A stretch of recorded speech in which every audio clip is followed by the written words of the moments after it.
Après cette étude expérimentale du pendule simple, les oscillations mécaniques libres non amorties, nous allons faire l'étude théorique. Étude théorique. Il faut préciser qu'on exige les frottements et la résistance de l'air. Nous allons établir l'équation différentielle du mouvement. Équation différentielle.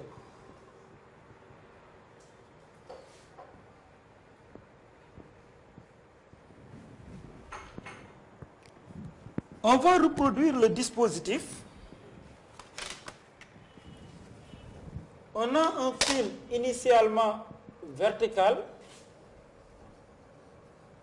accroché à l'une de ses extrémités O et dont l'autre extrémité porte une masse M. Nous allons repérer la masse lorsque le fil fait un angle θ avec la verticale.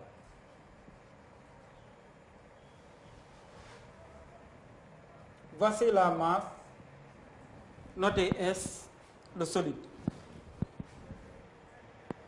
Nous allons maintenant procéder à l'étude. Pour cela, nous allons définir le système.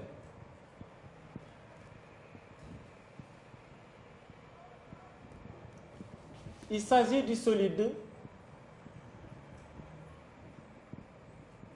S. Dans quel référentiel on va faire l'étude? Le référentiel terrestre supposé galiléen.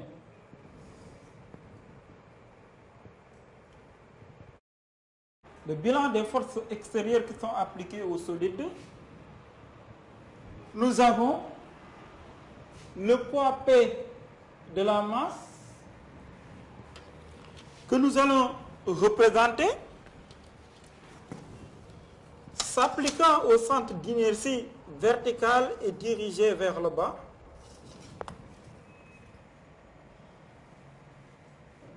Nous avons la tension T du fil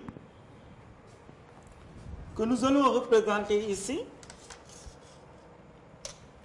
porté par le fil et dirigé vers le haut.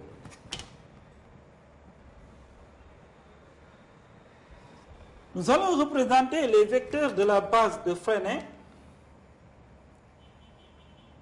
Le vecteur tangentiel UT et le vecteur normal qui lui est perpendiculaire IN. Après ceci, nous utilisons le théorème du centre d'inertie qui nous dit somme des forces extérieures égale MA. A étant l'accélération du centre d'inertie du solide. Comme force ici, nous avons P plus T égale MA avec A égale AG. Projetons maintenant le TCI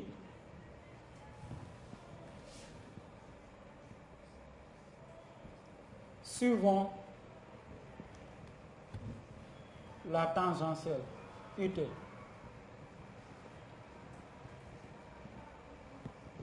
Nous allons représenter l'axe portant UT.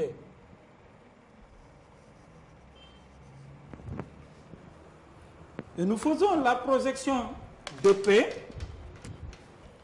C'est une projection orthogonale sur l'axe. Nous obtenons ici le vecteur Px. l'angle θ étant repéré ici. Alors, Px plus Tx égale MAX. Bien sûr, nous appelons l'axe X. La projection de Px suivant l'axe nous donne moins P sinus θ. La projection de T étant perpendiculaire à l'axe, sa projection sur l'axe est nulle, égale M AX, c'est AT, l'accélération tangentielle. Or, l'accélération tangentielle égale L θ point point. Ce qui nous donne moins mg sinus θ, puisque P égale mg, égale m L θ point point.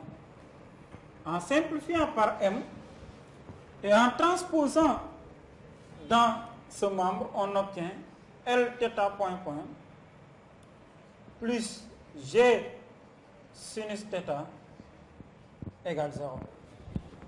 Or, θ est petit. Rappelons-nous, lors de l'expérience, on avait écarté d'un angle d'environ 10 degrés. Donc, si θ est petit, alors sinus θ est sensiblement égal à θ.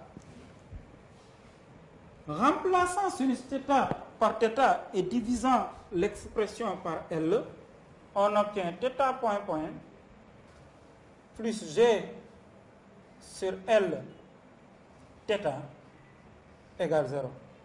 Et nous reconnaissons ici une équation différentielle, parce qu'une équation liant une variable et ses dérivés.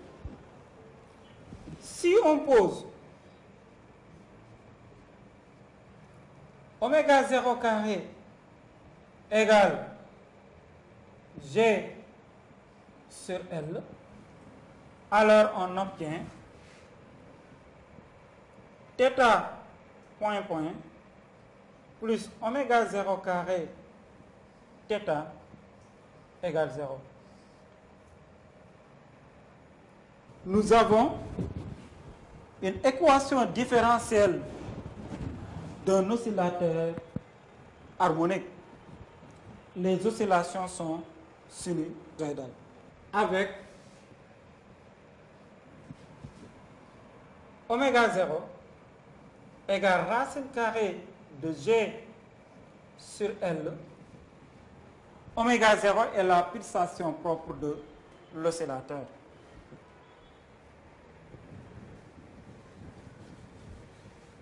Oméga 0 égale racine de G sur L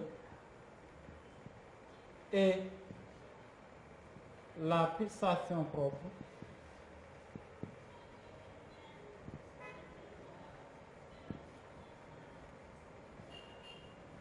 de l'oscillateur.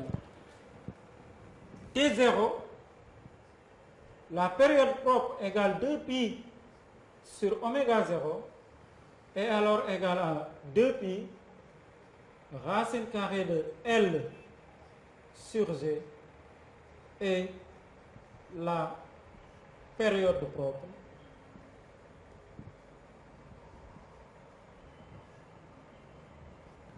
c'est le temps minimum pour que le phénomène se répète identique à lui-même. Nous voyons que ce temps T0 ne dépend pas de la masse du solide. Il dépend de L, la longueur du fil, et de G, l'accélération de la pesanteur ou l'intensité de la pesanteur. Ce qui avait été confirmé par l'expérience, car comme vous le savez, lorsque nous avons mesuré 10 oscillations en utilisant une masse de 25 grammes et 10 oscillations en utilisant une masse de 50 grammes, on a trouvé le même temps. Donc nous voyons bien que si le temps de 10 oscillations est le même pour une masse de 25 grammes et une masse de 50 grammes, le temps d'une oscillation est aussi le même pour une masse de 50 grammes ou si nous utilisons une masse de 25 grammes. Donc la période des oscillations ne dépendant pas de la masse. L'expression de la période propre confirme alors le résultat expérimental. Il faudra préciser qu'on a mesuré 10 oscillations lors de l'expérience au lieu d'une, la période, pour avoir plus de précision.